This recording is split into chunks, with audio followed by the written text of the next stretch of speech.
নমস্কার, সুপ্রভাত। স্বাগত জানাই সৌভাগ্যের দিশারি অনুষ্ঠানে। আমি শর্মিষ্ঠা রয়েছে আপনাদের সঙ্গে। আর আজকে আমরা যে বিষয়টা নিয়ে একটু আলোচনা করব ঠিক করছিলাম, কারণ দেখুন, আমরা সব সময় বিশ্বাস করি যে কাজে যেরকম পরিচয়, অর্থাৎ কর্মই ফল। আর এই কর্মফল মানুষকে অনেক কিছু যেরকম শেখায়, আগামীর রূপরেখাটাও কিন্তু এই নিজের কর্মফলের দ্বারাই কিন্তু চিহ্নিত হয়। আর এখানে কিন্তু একটা কথা বলতেই হয় যে আমরা মানি বা না মানি, অনেকে ঈশ্বর মানেন, অনেকে আবার ঈশ্বরে অবিশ্বাসী, কারণ তারা বলেন ঈশ্বর তো দেখা যায় না, আমরা তো আলোকে দেখতে পাই কিন্তু বাতাসকে তো দেখতে পাই না, সেটা অনুভূতি। আর ঈশ্বর এমনই একটি সৃষ্টি যেখানে শুধুমাত্র অনুভূতিই কাজ করে। তাই বিশ্বাসটা অন্তরের, বিশ্বাসটা শুধুই মাত্র কথা বলে না, তর্কে বহুদূর। আজকে যার কথা বলবো তার কারণ হচ্ছে এই যখনই কর্মফলের কথা ওঠে তখন আমার মনে হয় গোটা ভূখণ্ডে বা এই এত বড় মহাজাগতিক একটা স্পেসে প্রত্যেকেই যারা বিচক্ষণ মানুষ রয়েছেন, যারা এগুলো নিয়ে দিনরাত চর্চা করেন, তারা একটাই কথা বলেন যে কর্মফল দেন যিনি, তিনি হচ্ছেন আর কেউ না, তিনি হচ্ছেন গ্রহরাজ শনিদেব। এবার বিষয় হচ্ছে অনেকে তাকে বেশ একটু ভয় করে চলে এবং কথিত আছে বহু ক্ষেত্রে বহু দেবতারাও তাকে অনেকটা সমীহ করে চলেন, কারণ তিনি জীবনকে শৃঙ্খলাবদ্ধ করতে শেখান, জীবনকে একটা নিয়ম মাফিক নিয়মানুবর্তিতা পালন করতে শেখান, কারণ তিনি শুধুমাত্র কর্মেতেই বিশ্বাসী আর সেই কর্মেরই ফল দান করেন। অনেকে আবার অনেক সময় হয়তো ব্যঙ্গ করে এটাও বলে থাকেন আর কাউকে ভয় না করলেও চলবে, কিন্তু শনিদেবকে একটু হলেও সাবধানে বুঝে চলতে হয়। অর্থাৎ এত কথা বলার একটাই কারণ, অনেকেই প্রশ্ন করেন অনেক দেবতা আছে বা অনেক যে ধরনের গ্রহের ফের রয়েছে, বহু ক্ষেত্রে তার প্রভাব আমাদের বাস্তবিক জীবনে প্রতিনিয়ত ঘটে চলেছে, একাধিক ট্রানজিট সবসময় ঘটছে, কিন্তু শনি দেবতা অর্থাৎ অনেক ক্ষেত্রে একে পাপগ্রহ বলা হয়, কিন্তু সত্যি কি শনি ভাগ্য বদলে দিতে পারে?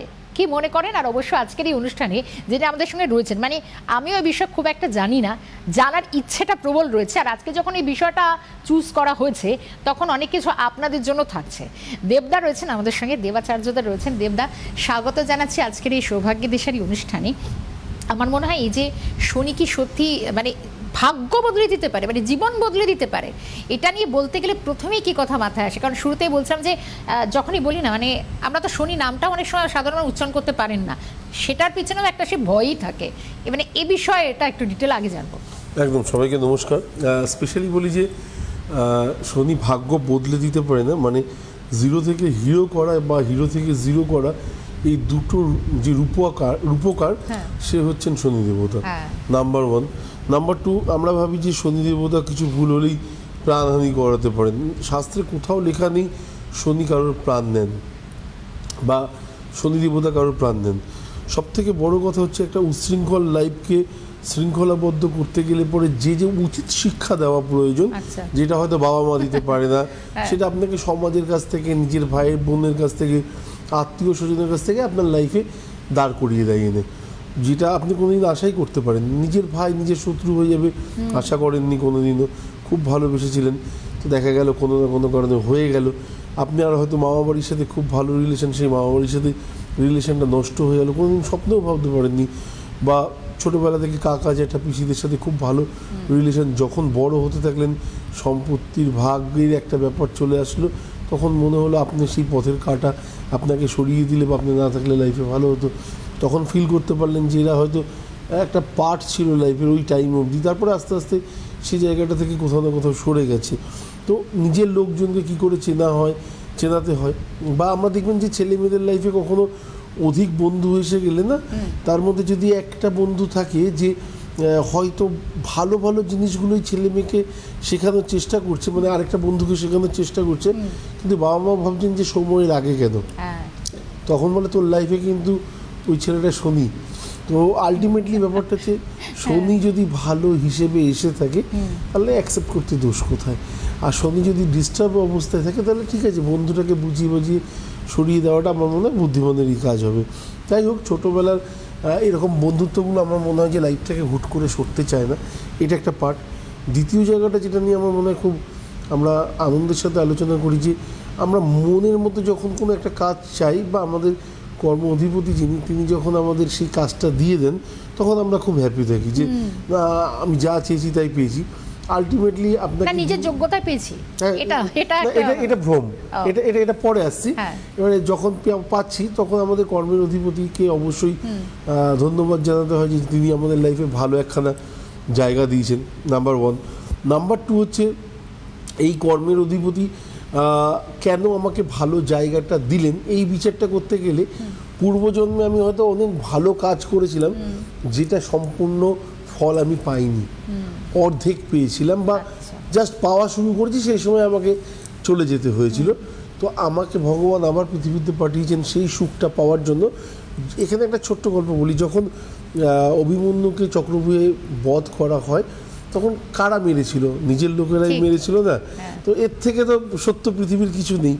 তো আমরা হয়তো মহাভারতে দেখিনি, কিন্তু মহাভারত যারা পড়েছেন তারা অবশ্যই জানেন যে অভিমন্যুর মৃত্যুটা ছিল মহাভারতের সব থেকে মানে কঠিন ব্যাপার, সব থেকে প্যাথেটিক। সব থেকে প্যাথেটিক। টুকরো টুকরো করে ফেলা হয়েছিল। নিজের লোক না, যারা স্নেহের ছিল। একদম একদম। প্রথম যে তরোয়ালটা ঢুকেছিলেন সেটাও কর্ণই ছিল।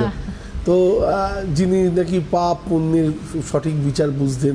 যাই হোক, আমি আজকের গাঢ়তে যাব না, মানে সাংঘাতিক ব্যাপারে যাব না। সত্যি তাই। তো টুকরো টুকরো অবস্থায় ওনাকে ফেলেছিলেন এবং ওনার প্রতিটা টুকরো কিন্তু এই কুরুক্ষেত্র থেকে জড়ো করে নিয়ে এসে দাহ করা হয়েছিল। ঠিক যখন দাহ করা হচ্ছে তখন একটা কর্নারে গাছের গোড়ায় হেলান দিয়ে আকাশের দিকে তাকিয়ে একটা মৃদু হাসি হাসছিলেন শ্রীকৃষ্ণ। তখন সবাই বললেন যে, মানে বিশেষ করে ভীম তাড়াতাড়ি উত্তেজিত হয়ে যেতেন। ভীম গিয়ে বললেন যে মাধব সব ঠিক আছে, কিন্তু এটা তোমার কঠিন পরিচয় দিচ্ছ। আজকে আমাদের ভাইপো সমতুল্য, মানে সন্তান সমতুল্য ভাইপো চলে গেল, তুমি হাসছো? বলছে না, তুমি ভুল করছো, তুমি ভুল করছো। আমি যে হাসিটা হাসছি সেটা ওর দাহটাকে দেখে হাসছি না, আমি দেখছি চাঁদ মামাকে দেখে। ও চাঁদ মামার কোলে এই মুহূর্তে বসে রয়েছে এবং স্পষ্টত আমি দেখছি ওখানে খেলা করছে। এবং আমি ওকে আমি ও মানে ওর জন্য যেটা ভাবছিলাম সেটা একদম আলাদা। ও আমাকে বলছে, মামা আমি ভালো আছি, আমি আগামী 200 বছর ও যদি কোনো কারণে পৃথিবীতে জন্ম নেয়, ওর থেকে পরম সুখী কেউ কোনোদিন হবে না। তাহলে এর থেকে চরম সত্যটা কি? মানে ওর সুখ কপালে ছিল, ও পেয়ে আছেন, এটা বিধির লিখন ছিল, সে তাকে চলে যেতে হয়েছিল। তো আমাদের লাইফে আমরা ঠিক তেমনি, হয়তো আমরা কষ্ট পাচ্ছি, হয়তো আমাদের অনেক পুণ্য করেছি, আমরা ফল পেলাম না, হঠাৎ করে চলে গেলাম, কিন্তু আমাদের আসতেই হবে। এবং যে রূপে আমরা আসবো তখন সেটা হয়তো অন্য লোকের ঈর্ষার কারণ হবে। আমরা অনেক সময় বলি না যে এত অল্প বয়সে ছেলেটা এত সাকসেস পেয়ে গেছে, কি করে পেল? ও ভালো কাজগুলো এখন তার ফল পাচ্ছে। কিন্তু যদি কোনো কারণে এখন থেকেও আবার খারাপ কিছু শুরু করে, তার ফলটা ওকে পেতে হবে। তার মানে কর্মফল অধিপতি যিনি ফিরে পেতে একদম আসতেই হবে। আসতেই হবে। তো আমরা অনেক সময় ভাবি আমাদের 12 বছর 14 বছর কেন এত খারাপ যাচ্ছে, দিনের পর দিন কেন খারাপ যাচ্ছে, আমরা কি ভালোর মুখ দেখবো না? না, আপনার খারাপ দিনগুলো তো আপনি অতিক্রম করে আসলেন, এখন আর চিন্তা করে লাভ কি আছে? এরপর যে সুখ আপনি পাবেন বা যে জায়গা আপনি পাবেন, তখন যে ভুলগুলো আগে করেছেন, পূর্বে করেছেন, সেইগুলো আর করার চেষ্টাই করবেন না। এটা খুব গুরুত্বপূর্ণ একটা বিষয়। মানে আমারও যেটা মনে হয়েছে বহু ক্ষেত্রে, মানে শনি দেবতার সম্বন্ধে যতই যেটুকু জেনেছি, তিনি কর্মফল যেরকম দেন আপনিও বলছেন, কিন্তু বিষয়টা হচ্ছে যে he is a good teacher. মানে লেসনটা তিনি কিভাবে দিতে হয় আমার মনে হয় হাড়ে হাড়ে টের পাইয়ে দেন।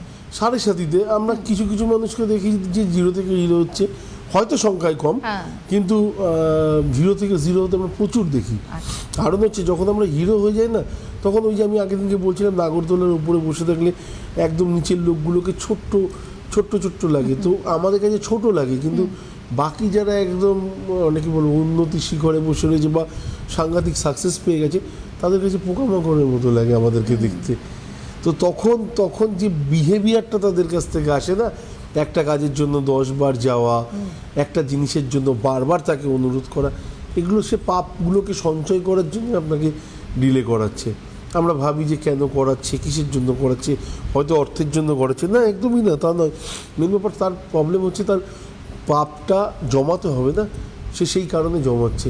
তার সেই পাপের যখন সময়টা আসবে তখন দেখবেন সেই যে জিনিসটার জন্য আপনাকে 10 বার ঘুরিয়েছে, সেই জিনিসটার জন্যই তাকে আবার আরেকজনের কাছে যেতে হচ্ছে। পৃথিবী ঘুরছে প্রতি মুহূর্তে। কিন্তু দেবদা, সেটা হচ্ছে যে শনি দেবতা বা শনি এই গ্রহ, ওনার সম্বন্ধে এটাও একটা প্রচলিত আছে যে উনিও কিন্তু খুব তাড়াতাড়ি মানে রেগে যান, হঠাৎ ক্রোধান্বিত হয়ে যান। তো এই জায়গাটার দিক থেকে কি আপনি বলছেন যে কর্মফল পেতে গেল, সেটা ভালো হোক খারাপ হোক, সেটারও একটা সময়ের উপর নির্ভর করতে হয়? না, উনি হুট করে রেগে যান, আমি সিরিয়াসলি ব্যাপারটা জানতাম না। ওনার মুখটা প্রচন্ড রাগী, বা ওনার দৃষ্টি হ্যাঁ ওনারও দৃষ্টি পড়লে লোকের হয়তো খারাপ হয় মনে হয়। মেন ব্যাপার আমরা বলেই থাকি যে কি বলবো, অ্যাকচুয়ালি উচ্চারণের আগে হয়তো বলি বাবা, অথবা বলে থাকি যে শনি মহারাজ। তো মহারাজ যিনি হবেন তার তো হয়তো একটু ক্রোধ থাকতেই পারে, কিন্তু সেই ক্রোধটাকে যদি আপনি বিনীতভাবে যান না, আপনাকে ক্রোধ দেখানোর জায়গা থাকবে কোথায়? আমরা তার চোখের দিকে না তাকি পায়ের দিকে তাকানোর অনুরোধ করি সবসময়, যে পায়ের দিকে তাকালে সব থেকে বড় ব্যাপার হচ্ছে আশীর্বাদের হাতটা তো অ্যাটলিস্ট তার মাথায় রাখতে পারবে। কেন এটা অনেক আমার মনে হয় অনেক দর্শকরা জানতে চান। এটা আমাকেও কোনো সময় বলা হয়েছিল যে তার চোখের দিকে নাকি ডিরেক্টলি তাকাতে নেই, তার একটা কোনো ব্যাখ্যা তো রয়েছে নিশ্চয়ই। ওই যে বললাম ক্রোধ বলে যে জিনিসটা বললেন, সেই ক্রোধটা যখন চোখে থাকে, ঠিক উনি হয়তো কোনো কারণে রেগে আছেন বা কোনো একটা বিষয় চলছে তার মধ্যে, ঠিক সেই সময় আপনি তার সামনে যদি হাজির হন, তখন সেই ক্রোধের যে বিচারটা হয়তো আপনার উপর খানিকটা হলেও আসতে পারে। তো এটা একটা বড় পার্ট লাইফে। দেখুন, সব থেকে বড় কথা হচ্ছে যখন রাবণ কোনো কারণে শনিদেবকে বন্দী করেছিলেন, আমরা অনেকে বলি না যে অমাবস্যাতে বা মঙ্গলবার বা শনিবার দিনকে গঙ্গায় গিয়ে তিল, কালো তিল, সর্ষের তিল দান করুন, শনি মহারাজ খুব খুশি হবেন, আপনাকে আশীর্বাদে হাত রেখে দেবে। কিন্তু কেন এই তিল বা কালো তিল বা সর্ষের তেলটা দান করব, তাকে জিজ্ঞাসা করবেন, তার কাছে হয়তো উত্তর থাকবে না। মেন ব্যাপার হচ্ছে রাবণ যখন তাকে বন্দি করেছিলেন, ওই রাবণকে বন্দি করার পরে সেখান থেকে তাকে ছাড়িয়েছিলেন একমাত্র হনুমান। এবার হনুমান যখন তাকে নিয়ে, শনিদেবের তো সাংঘাতিক মানে কি বলবো বৃহদাকার চেহারা, তাকে নিয়ে যখন পালাচ্ছেন, সেই সময় রাবণের সৈন্যরা তাকে তাড়া করে এবং হনুমানজি বাধ্য হন তাকে এক পর্বত থেকে অন্য পর্বতে ছুঁড়ে ফেলতে। এবং যখন ছুঁড়ে ফেলেন তখন শনিদেব ক্ষতবিক্ষত অবস্থায় থাকেন। সেই সময় কিছু ব্রাহ্মণ পুরোহিতরা যাচ্ছিলেন, তারা তাকে তুলে নিয়ে গিয়ে দীর্ঘদিন সর্ষের তেল এবং কালো তিল বলি এর মালিশ করতে থাকেন, মানে আয়ুর্বেদিক হিসেবে। এবং তারপর নাকি উনি সুস্থ হন এবং আশীর্বাদ দেন, যারা আমাকে এটা যে কোনো সময় প্রদান করবে তাদের প্রতি আমার আশীর্বাদের হাত থাকবে। এটা প্রচলিত একদম। তো এবং শনি মহারাজের খুব ভালো বন্ধু হনুমানজি। একদম একদম একদম। আমরা বলি না যে সারি সাথীতে কিছু হোক বা না হোক হনুমান চল্লিশা পাঠ করুন, তো দেখবেন সুফল পাচ্ছেন। সুফল আমরা শনিদেবকে যদি আপনি মনে মনেও স্মরণ করেন না, দেখবেন আপনার সামনের রাস্তাগুলো এমনি খুলে যাচ্ছে। সব থেকে বড় জিনিস হচ্ছে, এবং সব থেকে বড় কথা হচ্ছে বাবার কাছে নিজে যেরকম আমরা অন্যায় স্বীকার করতে পারি, তেমনি উনি তো ভগবান। ওনার কাছে যদি বলি প্রভু যা অন্যায় করেছি, আজ থেকে তুমি আর অ্যাটলিস্ট কিছু করিও না আমাকে অন্যায়, আর আমার পাপের শাস্তি যতটা পাওয়ার, যদি তোমার মনে হয় যে কমপ্লিট হয়ে গেছে, একটু ভালো টাইম দাও। বাস এইটুকুনি রিকোয়েস্ট আমরা বাবার কাছে যেভাবে রিকোয়েস্ট করতে পারি, মার কাছে যেভাবে রিকোয়েস্ট করতে পারি। আমরা পুজো মানে ভাবি ব্রাহ্মণকে আসতে হবে, ঢাক ঢঙ্কা বাজাতে হবে। এটা অ্যাকচুয়ালি পুজো কিনা আমার জানা নেই, আমি তর্ক বিতর্কে যাবো না। বা একান্ন ভোগ সাজিয়ে ভগবানকে দিলাম, উনি খুব সন্তুষ্ট হয়ে গেলেন।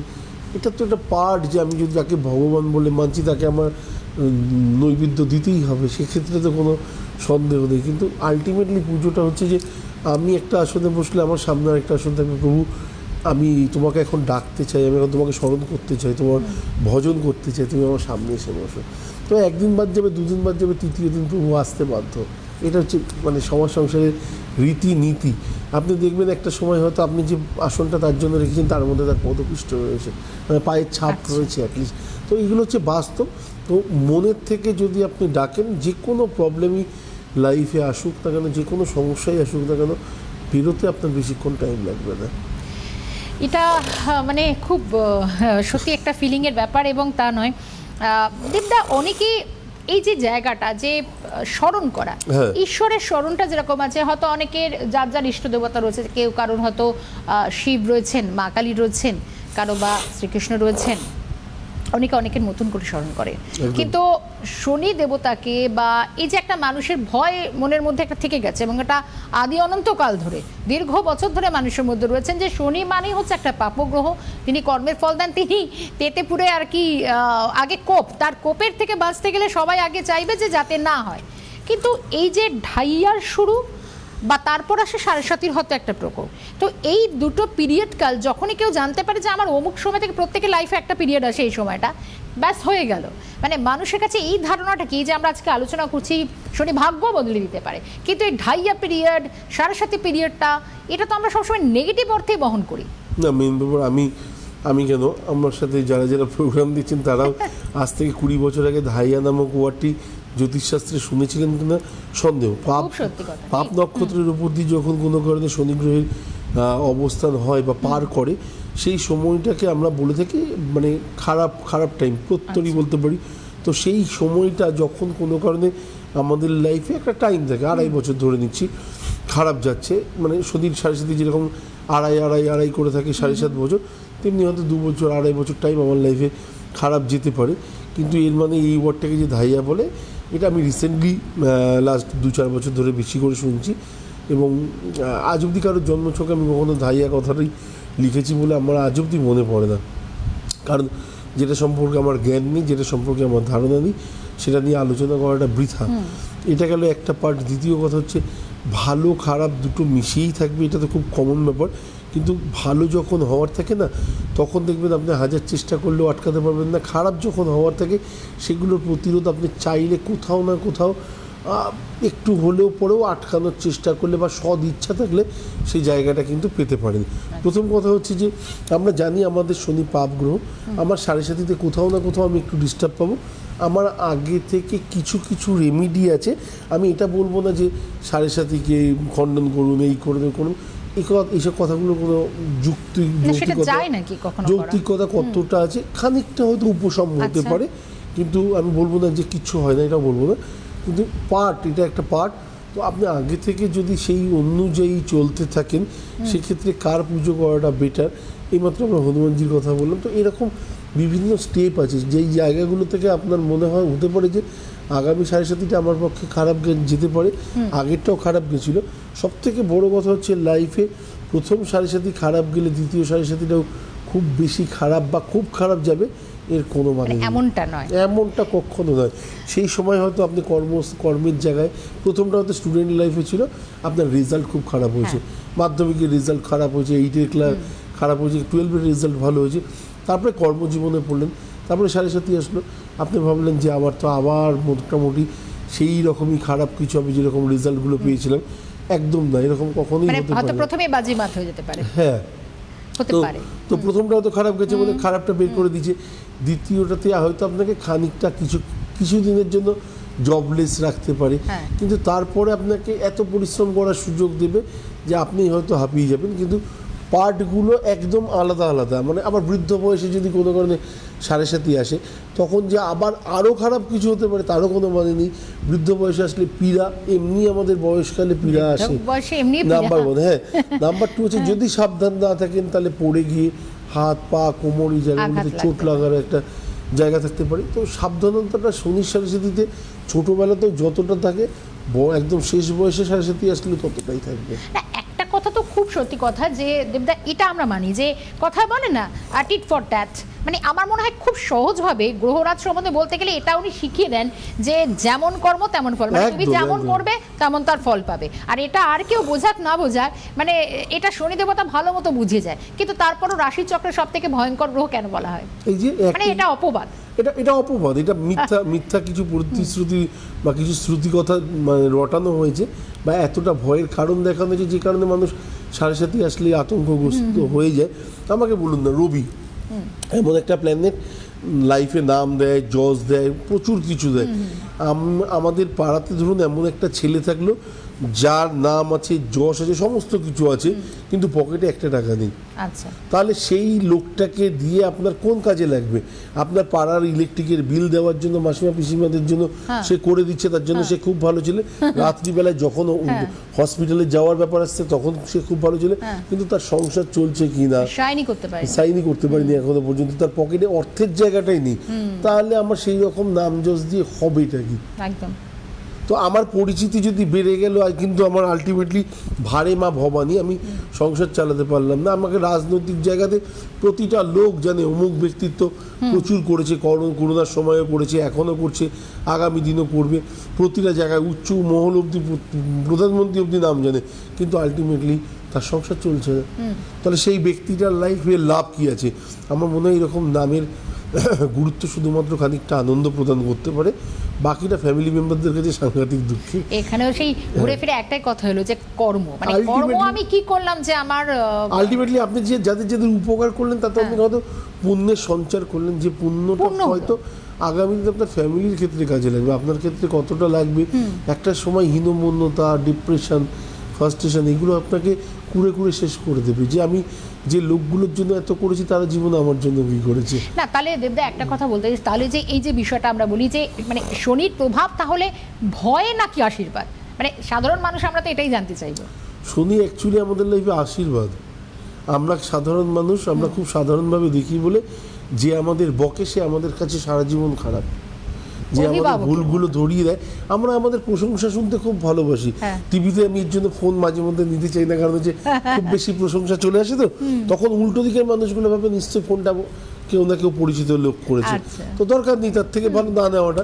তো আমাদের লাইফে ঠিক প্রশংসা যখন কেউ করতে থাকে তখন আমাদের মানে বুক 34 থেকে 36 ইঞ্চি হয়ে যেতে পারে, কিন্তু তার থেকে ভালো যখন আমাদের কেউ ভুলটা ধরিয়ে দিতে পারে তখন সেই লোকটা ভালো না, সেই লোকটা খারাপ, বা তার মধ্যেই অনেক প্রবলেম আছে, তার ব্যাকগ্রাউন্ডে বেশ কিছু প্রবলেম আছে, তার ফ্যামিলিতে এই হয়, তো আমরা তাকে আরেকটা প্রচার দিতে বাধ্য হয়ে যায়। তো আমার মনে হয় শনি দেবতা এমন একটা জায়গা যে আপনার লাইফের ভুলগুলো প্রতি মুহূর্তে ধরিয়ে দেওয়ার জন্য সামনে এসে দাঁড়িয়ে আছে, সাড়ে সাথীতে আর একটু প্রকটভাবে হাতে বেত নিয়ে হয়তো দাঁড়িয়ে আছে, কিন্তু খারাপ আপনার সাথে কিচ্ছু হওয়ার নেই। সাড়ে সাথীতে যদি আপনার লাইফে খুব খারাপ হয়, আপনি যদি বলেন প্রচণ্ড খারাপ টাইম যাচ্ছে, আপনি জানবেন আপনার লাইফের গোল্ডেন টাইম যাচ্ছে, যে হাঁড়িতে ভাত না থাকলেও কী করে হাসি মুখে থাকা যায় শনি দেবতা শিখিয়ে গেছিলো আমাকে। ব্রিলিয়েন্ট, মানে এত ভালো একটা মানে কি বলবো, মানে এটা এরকম একটা আপ্তবাক্য মানে শোনানো যায় না, মানে এর যে কনফিডেন্সও আসে না, মানে একদম না। মুখে হাসি। আজকে আমার হাঁড়িতে ভাত নেই, আজকে আমার মুখে হাসি আছে, আগামী দিন আমি সেই ব্যক্তি আগামী দিন আরো 10টা ফ্যামিলিকে ভাতের জোগাড় দিতে পারবো, অন্ন তুলে দিতে পারবো। হ্যাঁ অবশ্যই তার দান, তার আশীর্বাদ, তাকে ছাড়া কোনো কারণেই সম্ভব না, কিন্তু এটাই সত্যি। সেটাই, এবং একদম শেষ ভাগে এটাই বলতে হয়, মানে তার মানে একটা কথা যেটা আমরা বুঝলাম যে তার মানে হচ্ছে কর্ম করতেই হবে, সৎকর্ম করলে তার একটা ফল নিশ্চয়ই অনিবার্য, আর যদি কিছুটা ভুলও করি তার ফলও আমাদের কাছে অনিবার্যভাবেই ফিরে আসে। কিন্তু একদম শেষ বাক্য, তবুও তো অনেকে শনি গ্রহকে তুষ্ট করতে চান, তাও কি কি জিনিস একটু মেনে চলবে নাকি শেষ মুহূর্তের গাইড? মিথ্যা কথা থেকে দূরে থাকুন, একদম আশ্রয় নেবেন না, যেটা মনে হচ্ছে যে সঠিক, যদি দেখেন যে বলার মতো জায়গায় নেই, কোনো রকম প্রেশার আছে, আন্ডু প্রেশার আছে, আপনার আগামী দিনে আপনার ফ্যামিলিতে প্রবলেম করতে থাকে পারে, চুপ থেকে যান, বলার দরকার নেই। মিথ্যা বলে কাউকে জড়িয়ে দেওয়া বা কাউকে এগিয়ে দেওয়ার কোনো রকম প্রয়োজন নেই। নাম্বার 1, অ্যাডিকটেশন মানে নেশাগ্রস্ত হওয়ার মতো জায়গা থেকে দূরে থাকুন, এই জিনিসগুলো অসৎ উপায় অবলম্বন থেকে দূরে থাকুন, এই 3টে জিনিস লাইফে মানুন, শনি দেবতা সামনে এসে হাত ধরে আপনাকে এগিয়ে নিয়ে যাবে, এবং সেটা পজিটিভলি একদম। আর আমরা বোধহয় পজিটিভিটিটাই ভীষণভাবে চাই, কিন্তু আমরা কজন একটু নিয়ম নিষ্ঠা মানতে পারি? দেখুন এগুলো খুব ক্যাজুয়াল কথা, তার জন্য আমাকে প্রতিদিন সকালে ভগবান কি চাইছেন, ভগবান আমার থেকে কি চাইছেন, এটা না মনে করে চললে যে আমি একটা মানুষ, আমি মানবিকতার দিক থেকে কি কি জিনিস, একটা ধর্ম, মনুষ্যত্ব ধর্ম বজায় রেখে এটা করব কি করব না, এটা তো নিজেকেই ঠিক করতে হবে, বাদ বাকি গ্রহণ ফের তো অবশ্যই থাকছে। দেবদা তাই তো, মানে একদম এবং এটাই আমরা আলোচনা থেকে পাই, মানে এই যে বলি না দেবদার সঙ্গে কথা বলতে বলতে সময়টা পেরিয়ে যায়, দেবদার সময়টা শেষ হয়ে গেল, তো আবার পরবর্তী দিন আসতে হবে। আজকে আলোচনা শেষ করছি, ধন্যবাদ জানাবো, আর আপনারা সকলে ভালো থাকবেন, আর আশা করি আজকে প্রোগ্রামটা এই অবধি, আগামী কাল পরশু আর থাকবো না, আমি বেরিয়ে যাচ্ছি কামাখ্যা, তো তারপরে আবার সোমবার থেকে আবার দেখা হবে, ততক্ষণ ভালো থাকবেন সকলে, নমস্কার। একদম নমস্কার।